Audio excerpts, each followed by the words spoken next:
Welcome to the Jacksonville Bar Association podcast. My name is Craig Shoup. I'm the Executive Director of the Jacksonville Bar Association. We are excited to have Kim Woods with us today. Kim is a Senior Associate Attorney at Boyd & Jennerette here in Jacksonville. She practices auto liability defense, insurance defense, and general litigation. Before we get started, I do want to say thank you to our Jacksonville Bar Association sponsors that let us put on content like this.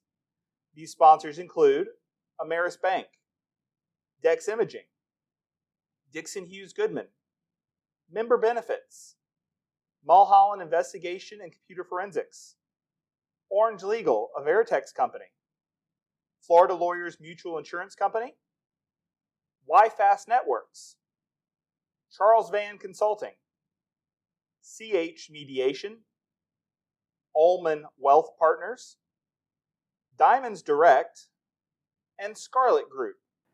At this time, we have a quick message from one of our sponsors, Aaron Wallace, with Florida Lawyers Mutual Insurance. Aaron? Hey everybody, my name is Aaron Wallace, Marketing Director with Florida Lawyers Mutual Insurance Company. That's FLMIC, or as we like to say, FLMIC. And for those who don't know, we are a company that does just one thing. We provide legal malpractice insurance specifically for lawyers in Florida. And we are proud to be the only legal malpractice insurer recommended by not only the Florida Bar, but also Jacksonville Bar Association, as well as Florida Association for Women Lawyers, Virgil Hawkins Florida Chapter National Bar Association, and many of the largest voluntary bars around the state. As a mutual insurance company, we are a little different than the commercial providers out there. So I want to invite you to come visit us online at flemic.com and learn more about how our policy features set us apart. And you can also learn more about our cyber liability insurance endorsement, which we cover at no cost to our insureds, our CLE program for our insureds, and many of the other resources and benefits that we offer. Thank you to Jacksonville Bar Association for letting us be a part of great programming all year long. Thanks. Thanks, Aaron. We appreciate you and all of our partners here at the Jacksonville Bar Association. Well, Kim, after all that, welcome. We're glad you're with us today. Thank you. I'm glad to be here.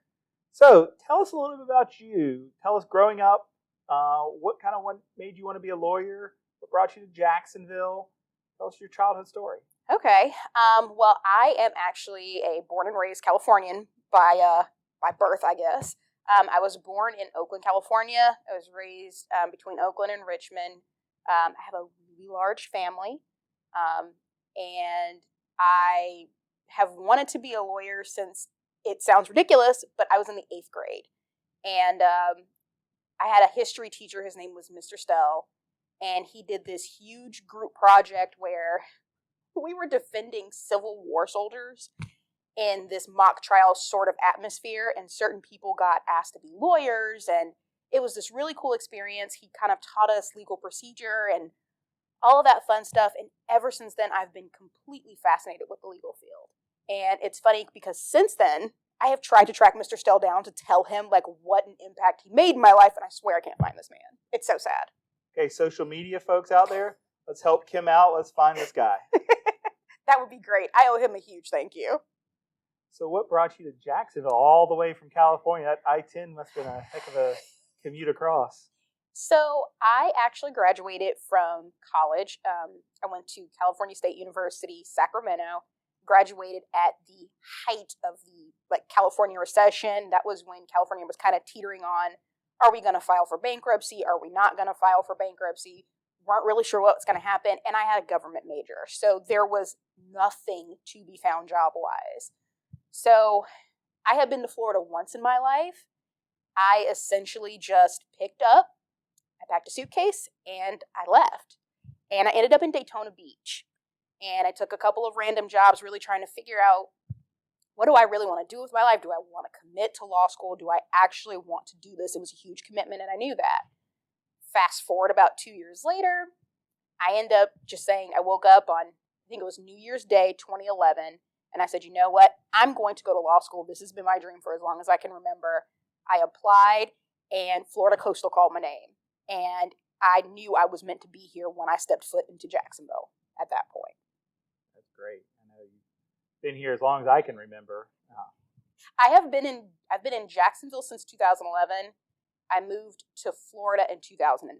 So I've been in this state now 12 years. So with your time here as a lawyer in the state, tell us about your involvement in the Jacksonville Bar, and why do you think it's important to be part of the JaxBar? I think that being a part of the JaxBar is one of the ways that I made as many of the connections that I actually have today. I have been a part of the Jacksonville Bar since probably 2012. I worked with a lovely young lady named Cindy Trimmer, and she really was the person who introduced me to the JaxBar.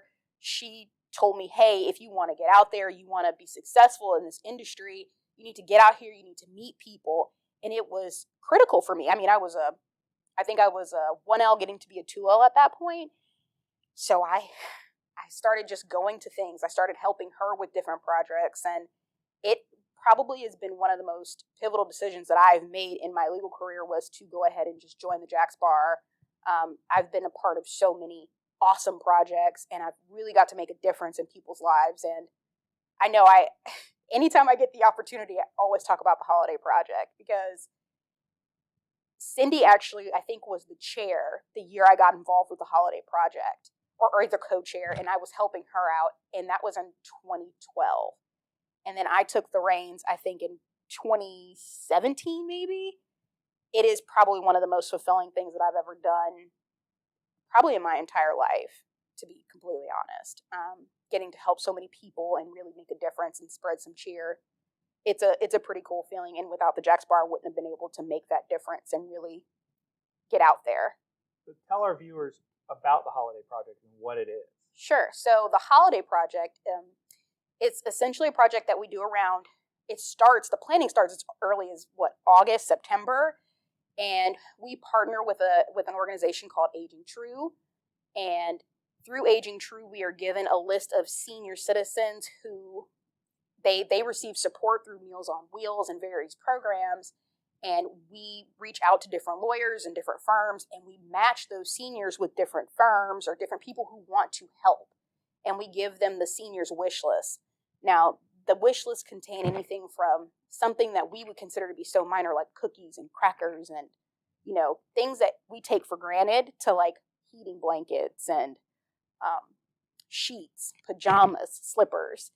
And so people have the option of delivering those gifts personally, or they can drop them off at the JaxBar office, and then the sheriff's department goes and they take hundreds of them out. It is the coolest thing to watch. If you've never seen it before, it is a heck of a sight. There is a room, and it's stuffed to the hilt with nothing but just presents for these people who don't have a lot. And it's a pretty cool experience. We have helped upwards of 450 seniors at a time. The years it kind of ebbs and flows, but it's a really awesome thing. And I've personally delivered to some. Cindy and I actually used to deliver together every year, up until probably the last couple of years. With COVID, it just kind of got a little wonky. But we would sit and talk to people who, this is the only real visitation they get. This is the only human interaction. This is their only time to really have a good conversation with somebody who just wants to hear their life story. And people will tell you, the things they grew up with. And I mean, super duper fulfilling. Would highly recommend anybody who is even remotely interested, get involved. It is probably my favorite project. My grandmother herself is 97 years old. And every time I go out there and I do that, I think about her, and I think, God, if she didn't have family around her to help her, to be there with her for the holidays, that would tear me apart. So I want to do that for other people who don't have it as good as I do. I can definitely attest. I've participated in the Holiday Project even before I came to work for the bar, as a non-lawyer, even working with the firm I was working for at the time. And we would go out and deliver all across town. It'd take us a whole day, but we would go out and do it. It's just so rewarding. I know there's a story that one of our past presidents, Michelle Barnett, will tell. Somebody on her wish list put down they wanted a new mattress. And it was like a twin mattress. It wasn't expensive, but they just didn't have those resources.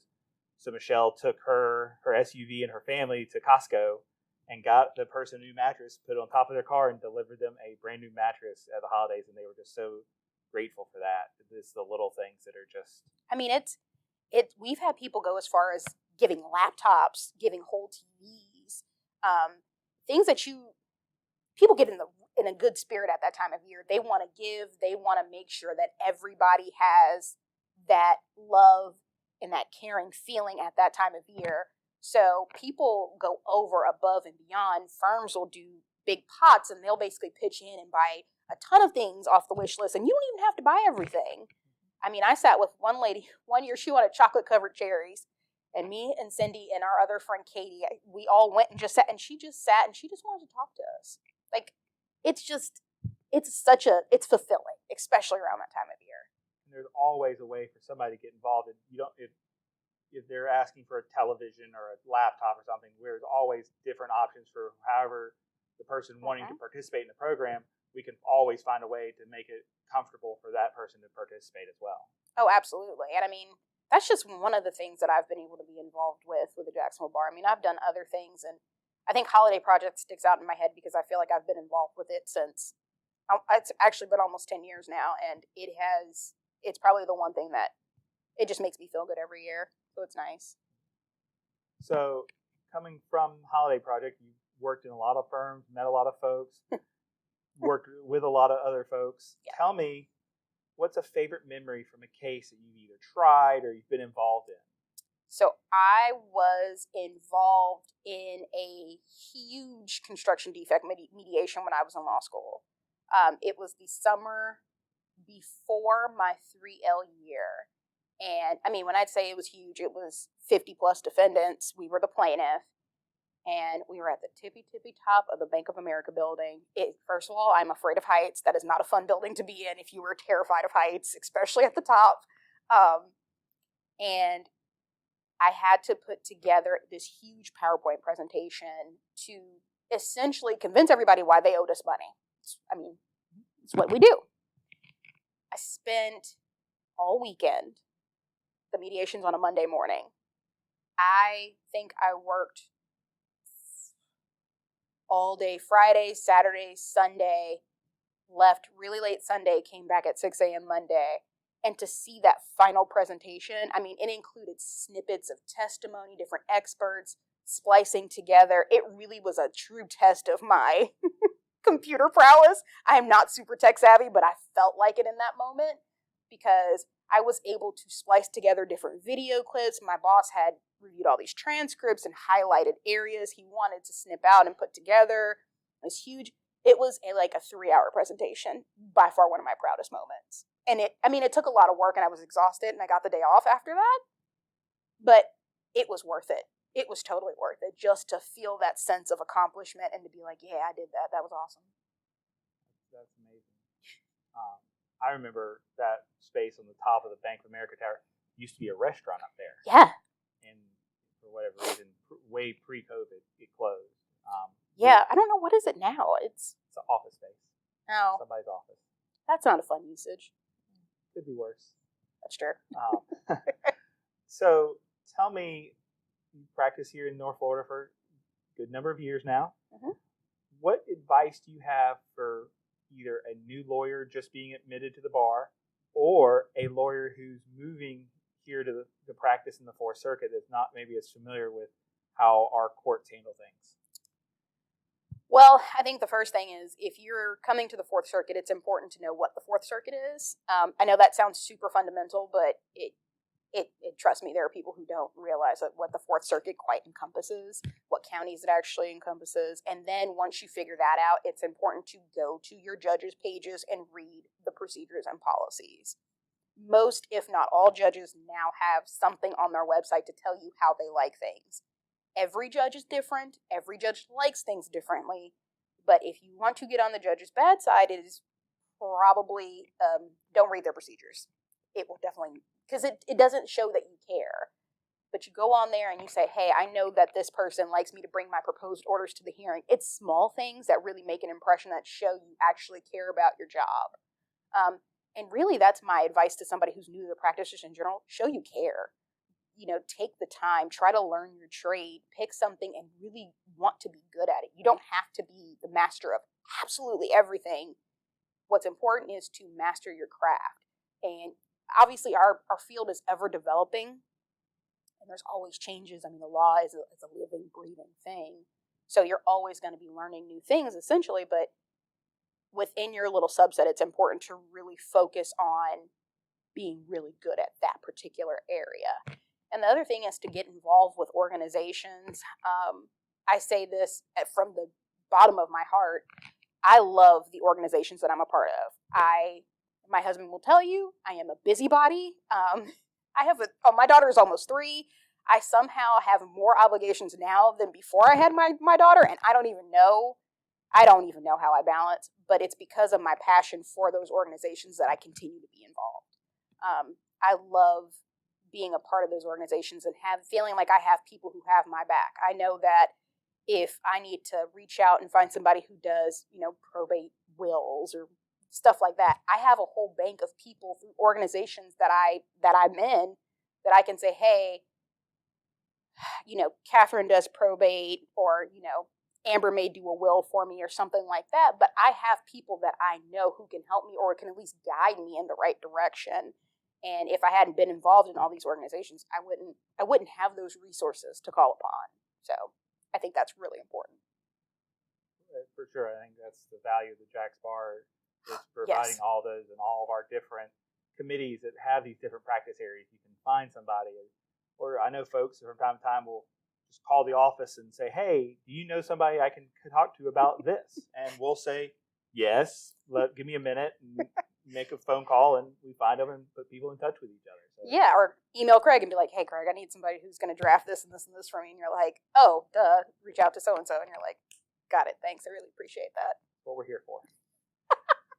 So one of our fun questions, and as we kind of start coming to a close on this conversation, we've asked everyone who's done these interviews, what's some of your favorite restaurants to go to dinner with your family? So my favorite Jacksonville only restaurant is probably Taco Lou. Right now I could seriously go for a whole smorgasbord of different tacos. My favorite is their brisket taco. I don't know what they put in it, but it is the most. And I'm from California, where tacos are unmatched by anybody. That brisket taco is amazing though, and their queso is also. It's pretty awesome. My favorite, this is going to sound awful, I love Outback. I truly love Outback. It sounds ridiculous, but they used to have these chicken tacos on their lunch. There's a taco theme for me, clearly, because, again, I'm from California, and that's basically a staple where I grew up, but they used to have these chicken tacos on their lunch menu that are to die for. They don't think they have them anymore. It's just very depressing, but so there's life. We can get you to a taco, you're happy. I love tacos. I was recently at a Perkins meeting, and our treasurer sent us all tacos for our Taco Tuesday membership drive, and I was in heaven. I was like, oh, this is the best thing. This is like Christmas for me. It's awesome. I have no idea where it came from, but it was great. That's fantastic. Well, Kim, thank you for joining us today. It's been a fun conversation to learn a little more about you. If somebody wanted to get a hold of you, maybe to refer you a case or something, what's the best way to get a hold of you? My email is probably the best way to get a hold of me, unless you really want to call the office, which I don't necessarily recommend all the time. My phone rings a lot, but my email is probably the easiest way. It's just kwoods@boydgen.com.